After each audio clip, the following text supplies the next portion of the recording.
Everyone, good morning. আমি উমা। আমার ছোট্ট একটা পরিবারের পক্ষ থেকে তোমাদের সকলকে জানাই অনেক অনেক ওয়েলকাম আর ভালোবাসা।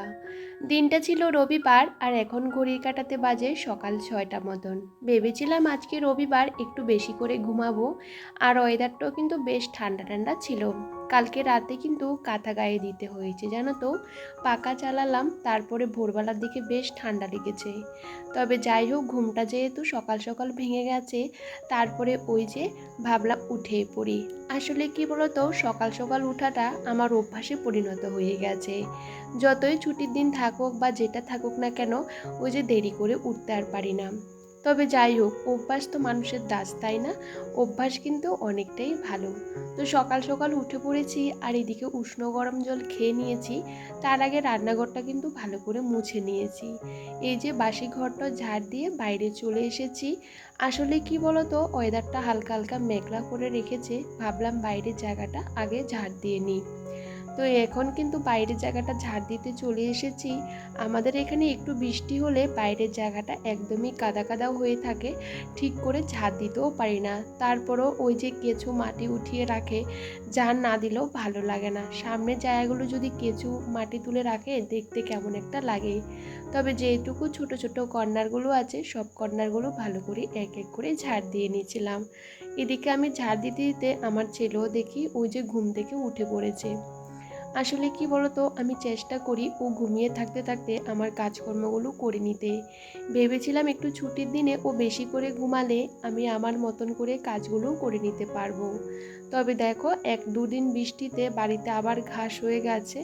তবে এখন আর ঘাসগুলো আর পরিষ্কার করব না, একদম রোদ টোদ দিলে তখন ভালো করে পরিষ্কার করে নেব। এখন কি বলতো, ঘাস পরিষ্কার করতে গেলে ওই যে মাটি উঠে যাবে, আর ভালো লাগে না এই কাদা কাদা ইয়েগুলো উঠাতে আর কি। তো বাইরে কিন্তু খুব সুন্দর হাওয়া দিচ্ছিল, আর সকালের পরিবেশটা থাকে ভীষণ পরিমাণে শান্ত। চারদিকটা এতটাই নীরব থাকে, তখন কাজ করতেও বেশ ভালো লাগে। কালকেও কিছু ভেন্ডি তুলে নিয়েছিলাম, আর রাতেরবেলা আমরা রুটি দিয়ে ভেন্ডি দিয়ে আলু দিয়ে ভাজা করেছিলাম, সেটাই খেয়েছিলাম। আজকেও সকালে দেখিয়ে কয়েকটা ভেন্ডি গাছে তোলা যাবে। আসলে ভেন্ডি না রোজ দিন তুলতে হয়, না হলে কি বলতো, ওই যে শক্ত হয়ে যায়। আর আমার না ভেন্ডি খেতে ভীষণ ভালো লাগে, বিশেষ করে ভেন্ডি সেদ্ধটাই বেশ ভালো লাগে। তবে সেরকম ওই যে আমি 2-3টে ফেলে একসাথে ভাতের সাথে দিয়ে দিই, এটাই কিন্তু আমার খেতে বেশ ভালো লাগে।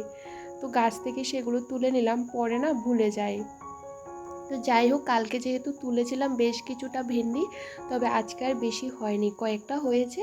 তো এদিকে দেখো, ছেলে উঠে আমার সামনে চলে এসেছে। আসলে ঘুম থেকে উঠে আগে ও হাগিসটা নিজে নিজে খুলে ফেলেছে, তারপরে ওই যে প্যান্ট পরিয়ে দেওয়ার জন্য ভীষণ বায়না করছে। তো ভাবলাম করিয়ে দেব, তার আগে আমি হাত পাগুলো ধুয়ে নিই।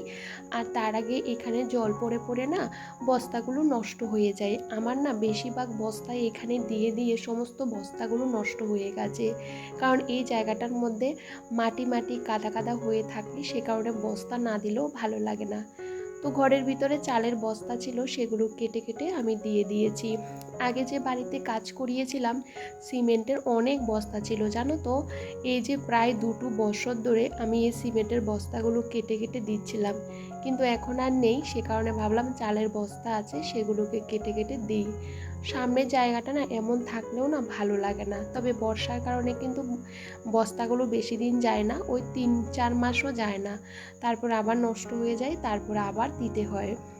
যাই হোক, এই মুহূর্তে বেশ খানিকটা সময় চলে গেছে, আমি কিন্তু ঘরটরগুলো আবারও ঝাড় দিয়ে নিয়েছি, কারণ বিছানাপত্রগুলো তুলেছিলাম আর কি। আর সাথে কি বলতো, ঘরের ভিতরে ভীষণ চুল পড়ে, জানো তো। তো সে কারণে ঘর মোছার আগে ঘরটা ঝাড় দিয়ে ছেলেকে ফ্রেশ করিয়ে আর এদিকে কাঁচা ধোয়াগুলো করে স্নান করে চলে এসেছি। এখন যাব পুজো করতে। সকাল সকালেই কাঁচা ধোয়াগুলো করে দিয়েছি, কারণ সকালের পরিবেশটা বেশ ভালোই মোটামুটি, কারণ একটু একটু রোদ উঠছে, সাথে কিন্তু ওই যে হাওয়া বাতাস আছে। তো দেখবে, জামা কাপড়গুলো সকাল সকাল কেচে দিলে বেশ ভালো, তাহলে কি বলতো, বর্ষার সময় কোনো রকম অসুবিধা হয় না, তাড়াতাড়ি করে শুকিয়ে যায় যদি একটু রোদ উঠে। আর এখানে পুজো করতে বসে পড়েছি, আমার ছেলেও কিন্তু আমার সাথে সাথে বসে আছে, ওকে নিয়ে কিন্তু পুজোটা করে নিয়েছি। সকাল সকাল স্নান পুজোগুলো হয়ে গেলে বেশ ভালো লাগে।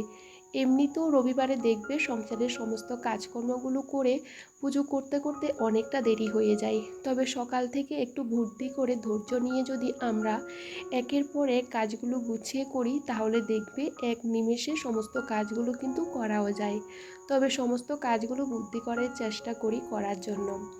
আর ছেলেকে সকাল থেকে সেরকম কিছু দিইনি, পুজো করেছিলাম, সে আমটা দিলাম, ও আম খাচ্ছিল। তো ভাবলাম চলো এদিকে রুটি করে নিই।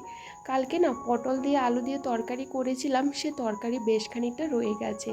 তো আজকে আর কি বলতো, আলাদা করে তরকারি করতে হবে না, ওটা দিয়ে ছেলে আর আমি খেয়ে নেব। তো জানো তো বন্ধুরা, অনেক সময় কি বলতো, এরকম করে কিন্তু আমি ওই যে চালিয়ে নিই আর কি। যেহেতু তরকারিটা রয়ে গেছে আর তরকারিটা ভীষণ ভালো হয়েছে খেতে, কালকে ছেলেকে ভাত দিয়ে খাওয়ালাম, তবে ভাবলাম রুটি দিয়েও খাওয়াবো। আর এদিকে তরকারিটাও গরম করে নিলাম আর রুটিও কিন্তু আমার হয়ে গেছে, 4 পিস রুটি করেছি, ছেলে আর আমি খেয়ে নেব। তবে খাবারটা খাওয়াতে একটুখানি সময় আমার লেগে গেছে, বাচ্চারা কিন্তু আস্তে আস্তে খায়, ওদের খাওয়াতে দেখবে একটুখানি তো সময়ও লাগে।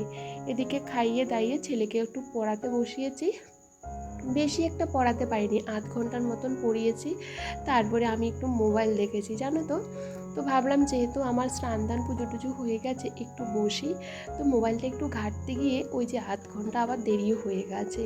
তো ভাবলাম চলো সকালে বিছানাগুলো ওই যে তোলা হয়েছে, এখানে ছেলেকে পড়াতে বসালাম, সেই জন্য ঘরটা অগোছালো হয়ে আছে, সেটা এখন গুছিয়ে নেব। আর সকালবেলা ওই ঘরের বিছানা চাদরটা চেঞ্জ করেছি, সেটা আর পাতা হয়নি, ভেবেছিলাম সমস্ত কিছু একটু বাইরে দেব, কিন্তু কি বলতো, বেশি একটা রোদ ওঠেনি, সে কারণে সমস্ত কিছু আর দেওয়া হয়নি। তোমাদের বললাম না বালিশগুলো কেমন একটা হয়ে গেছে, রোদ উঠলে না বেশ ভালো রোদে দিলে, কিন্তু রোদে তো আমি বেশিরভাগ সময়ে দিই, কিন্তু কি বলতো ওই 2-1 দিন ব্যবহার করলে বালিশগুলো কেমন একটা হয়ে যায়। তো যাই হোক, এখন এই ঘরে চলে এসেছি। সকাল থেকে তো ছেলে লাফালাফি করিয়ে যাচ্ছে, যেহেতু অনেকটা সকালবেলা উঠে পড়েছে, বুঝতে পারো ওরা যদি একটু বেশি করে ঘুমায় তাহলে দেখবে আমরা কিন্তু অনেকটা তাড়াতাড়ি করে কাজগুলো করতে পারি।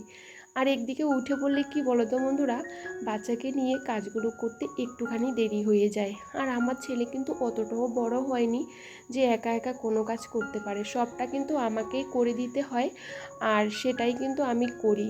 তো এদিকে আমি রান্নাও বসিয়ে দিয়েছি, আর এদিকে কিন্তু ঘরটাও কিন্তু ঝাড় দিয়ে নিয়েছিলাম। আর কালকে দুধ এনেছিলাম, দুধটা জাল করেছি, তারপরে মাছ ভাজি বসিয়েছি, আর এক সাইডে ভাতটা বসিয়ে দিয়েছি। আর ভাবলাম চলো ঘরগুলো গুছিয়ে নিই, সকালবেলা যতই গোছানো হোক না কেন আর দেখবে ওই যে একটু মানে অগোছালো হয়েও যায়, যেহেতু বাচ্চা কাচ্চা থাকে বুঝতেই পারো, অনেকটা বার করে কিন্তু গোছাতে হয়। তবে চেষ্টা করি, আমি কিন্তু ঘর দুয়ার গুছিয়ে রাখতে ভীষণ ভালোবাসি, যতই কষ্ট হোক না কেন সংসার সবারই কিন্তু গোছাতে ভীষণ ভালো লাগে। তবে যাই হোক, এই যে বিছানাটা টান টান করে পেতে নিলাম, আর সুন্দর করে কিন্তু বিছানাটা ভালো করে ঝেড়ে নিলাম, অনেকটা বার করে কিন্তু ঝাড়তে হয়, আর না হলে ভালো লাগে না। এখন এই যে ফার্নিচারগুলোকে একটু মুছে নিচ্ছিলাম, কারণ একটু ধুলোর আস্তরণ পড়ে থাকে, আর ভাবি আজকে মুছবো না, কিন্তু ওই যে একটু আলতো হাতে না মুছলে ভালো লাগে না। তো ড্রেসিং টেবিলটাকে একটু ভালো করে গুছিয়ে নিচ্ছিলাম। আর কি বলতো বন্ধুরা, কারেন্ট সকাল থেকে 2-1 বার চলে গেছে, জানি না কেন। আর যেহেতু এখন বৃষ্টি হয়েছে না, ভীষণ পরিমাণে মশাও কিন্তু হয় আর কি। সকাল থেকে অনেকগুলো ধূপকাঠি জ্বালিয়ে দিয়েছি, ছেলে তো ঘরের ভিতরে বসে আছে, খেলা করছে এটা সেটা নিয়ে। তো কি বলতো, ধূপকাঠি কন্টিনিউ জ্বালিয়ে রাখতে হয়, না হলে মশার জন্য না একদমই বসা যায় না। আর সকালবেলা মশা কামড়ালে কিন্তু অনেকটাই ক্ষতি, আর সকালের দিকে কিন্তু বেশ মশাও লাগে। আর এদিকে প্লাস্টিকের ডয়ার বক্সটা ভালো করে মুছে নিয়েছি, যেহেতু একদম সাইডে থাকে, কর্নারে থাকে, ঘরের সামনে বুঝতে পারো ভীষণ ধুলো পড়ে, ওই যে মুছতে হয়, ভাবি যে মুছবো না, না মুছলেও আর ভালো লাগে না। যাই হোক, এক এক করে ঘরের ফার্নিচারগুলো ভালো করে ক্লিন করে নিচ্ছিলাম। আর কি বলতো, একটু ক্লিন না করলে ভালো লাগে না, সে কারণে সবসময় চেষ্টা করি আমার ঘরের শখের জিনিসগুলোকে একটু ভালো করে পরিষ্কার পরিচ্ছন্ন করে গুছিয়ে রাখতে। সংসারে কাজ করতে সবারই ভালো লাগে, কিন্তু একটু ভালোবেসে যত্ন নিয়ে করলে না আরও ভীষণ ভালো লাগে। তো বাইরে ঘরে অনেক কাজ তো নিজেকে সামলাতে হয়, তবে আজকে যেহেতু ছুটির দিন, তো ভাবলাম একটু তাড়াতাড়ি করে কাজকর্মগুলো শেষ করে ঘরের ভিতরে ঢুকে যাব। তবে প্রত্যেক রবিবারে কাজকর্মগুলো একটু উল্টে পাল্টে করার চেষ্টা করি, কারণ সকাল সকাল স্নান দান পুজো টুজো করে নিলে না বেশ ভালো লাগে। যাই হোক, কাজগুলো নিজের মতন করেও করা যায়। তবে হতে পারি আমি সাধারণ ঘরের গৃহবধূ। প্রতিদিনের লড়াইয়ে কিন্তু স্বপ্নের মতন সংসার করতে ভীষণ ভালোবাসি। কষ্ট হলেও নিজের সংসারের কাজগুলো অনেকটা ভালোবাসা যত্ন নিয়ে করার চেষ্টা করি, তাতে অনেকটা ভালো লাগাও কাজ করে। দেখবে নিজের সংসারের কাজগুলো দেখবে নিজের মতন করতে পারলেও অনেকটা ভালো লাগা কাজ করে। তবে প্রত্যেকটা কাজ গুছিয়ে করারও চেষ্টা করি। এদিকে ঘর দুয়ারগুলো ভালো করে গুছিয়ে চলে আসলাম রান্নাঘরে। ওই যে তোমাদের বললাম রান্নাটা বসিয়ে দিয়েছি। এদিকে মাছ ভাজি হয়ে গেছে, ছেলের জন্য 2 পিস মাছ ভাজি করে নিলাম। আর আজকে ওর জন্য ভেন্ডি আলু দিয়ে ওই যে একটা তরকারি করছিলাম, ওর তরকারিটা আমি আলাদা করে করার চেষ্টা করেছি। আর এদিকে সোয়াবিন দিয়ে পটল দিয়ে আলু দিয়ে করব, সেটাও কিন্তু আমি কেটে কুটে সমস্ত কিছু রেডি করে রেখেছি। সমস্ত কিছু গুছিয়ে রাখলে রান্না করতেও কিন্তু বেশি সময় লাগে না, আর দেখবে রান্নাগুলো তাড়াতাড়ি হয়েও যায়। তবে যাই হোক, এদিকে রান্নাবান্না করে নিচ্ছিলাম। আর আজকে ভয়েস ওভার দিতে ভীষণ একটা প্রবলেম হচ্ছে, আমার ছেলেকে নিয়ে ভয়েস ওভারটা করতে হচ্ছে। কারণ ছেলে যদি সামনে থাকে খুঁটিনাটি এটা সেটা করতে থাকে, তবে তোমরা একটু মানিয়ে নিও। আর এদিকে পটল আলু আর কি বলতো সোয়াবিনটা ভালো করে কষিয়ে নিয়েছি। আর দেখো, সোয়াবিনের ভিতরে যতই তুমি তেল দাও না কেন, ওই যে কষাতে গেলে সমস্ত কিছু টেনে নেই। যাই হোক, এদিকে সোয়াবিনটা ভালো করে কষিয়ে আর কি বলতো একটু মশলাপাতি কম দিয়েছি, কারণ ছেলেকে ওইটার থেকে খাওয়াবো কিছু সোয়াবিন আর কি, সে কারণে। আর এদিকে জামা কাপড়গুলো সকাল সকাল কেচে দেওয়াতে শুকিয়ে গেছে। আর দেখবে শুকিয়ে গেলে গুছিয়ে রাখতেও ভালো লাগে, কারণ ওই যে পরের জন্য রেখে দিলে না আর ভালো লাগে না। তো ভাবলাম রান্নাটা হতে হতে আমি এদিকে জামা কাপড়গুলো গুছিয়ে নিই। আর এদিকে এক এক করে কিন্তু কাজগুলো এভাবেই করে নিই। সবসময় রান্নাবান্নার সাথে সাথে বাইরে ঘরের কাজগুলো কি কি কাজ করতে হবে সবটা করে নিই। এদিকে বাইরে কাঁথাটাও শুকাতে দিলাম, সেটাও কিন্তু গুছিয়ে নিলাম। আর এদিকে রান্নাঘর থেকে বাসনকোসন সমস্ত কিছু বাইরে নিয়ে রাখলাম, সে বাসনগুলোও মেজে নেব। আস্তে আস্তে রান্না করতে করতে আমি কিন্তু এভাবে কাজকর্মগুলো করে নিই, তাতে আমার কাজগুলো অনেকটা তাড়াতাড়ি হয়েও যায়। আজকে কিন্তু কালারটা একটু অন্যরকম হয়েছে। আজকে শুধু তরকারির মধ্যে একটাই কাঁচা লঙ্কা দিলাম, কারণ ছেলেকে যেহেতু খাওয়াবো সে কারণে। যাই হোক, এদিকে রান্নাঘর পরিষ্কার পরিচ্ছন্ন করে আর এদিকে রাস্তা থেকে জল নিয়ে আসলাম 2 ড্রাম আর কি। তো ভাবলাম চলো ড্রামগুলো ঘরের ভিতরে রেখে দিই, বৃষ্টি আসার আগে আমি সমস্ত কাজগুলো কিন্তু পরিপাটি করে গুছিয়ে রাখার চেষ্টা করি। কারণ ছোট্ট একটা বাচ্চাকে নিয়ে রাস্তাতে জল আনতেও গেলে অনেকটা অসুবিধা হয়। এদিকে জলের গাড়ি আসলে তো জলগুলোও কিন্তু নিয়ে নিলাম। আর এখন ছেলেকে স্নান করাবো, তার আগে ভাবলাম ঘর দুয়ারগুলো ঝাড় দিয়ে নিই। সকালে যদিও বা ঘরটরগুলো মোছা হয়েছে, তারপরও দেখবে রান্নাবান্না করার পর ঘরটরগুলো কিন্তু আবারও ঝাড় দিতে হয়, একটু কেমন একটা হয়ে যায়। তো এখন দেখো ঘর দুয়ার সমস্ত কিছু আমার গোছানো আছে, শুধু ঘরগুলো ঝাড় দিয়ে তারপরে পাপোশগুলো দিয়ে রাখবো। পাপোশগুলো কি বলতো বাইরে দিয়েছিলাম আর কি, একটু রোদ্দুরে। তবে রোদ্দুর কিন্তু এখন অনেকটাই চলে গেছে, হঠাৎ করে দেখি অন্ধকার করে রেখেছে। তো এদিকে ছাইলে কিন্তু বাইরে বসে বসে খেলা করছিল, আর ও কিন্তু খেলা করছিল, আর তাতে আমার সুবিধা হয়েছে, কাজগুলো কিন্তু তাড়াতাড়ি করে করেও নিতে পারছি। এখন বাজে প্রায় 11টার মতন। আর এদিকে হঠাৎ করে দেখি বাইরে প্রচুর পরিমাণে মেঘ করেছে, সে কারণে ঘরটরগুলো ভীষণ অন্ধকার হয়ে আছে। তো ভাবলাম চলো ছেলেকে স্নান করিয়ে দিই, ও তো কিছুতেই খেলা ছেড়ে উঠবে না। তারপরে ওকে কিন্তু স্নান করালাম। তো এখন ওকে খাওয়াতে বসাবো। আর হঠাৎ করে দেখি বৃষ্টি এসছে, আর ভীষণ বৃষ্টি হয়েছে কিন্তু। তো যাই হোক, এদিকে বাইরে বৃষ্টি হচ্ছে, তো এখন ছেলেকে খাইয়ে দেব। তবে এখন বেশি একটা বাজে না, 12টা। তো ওকে খাওয়াতে একটু সময় লাগবে, তো ভাবলাম একটু তাড়াতাড়ি বসে পড়ি।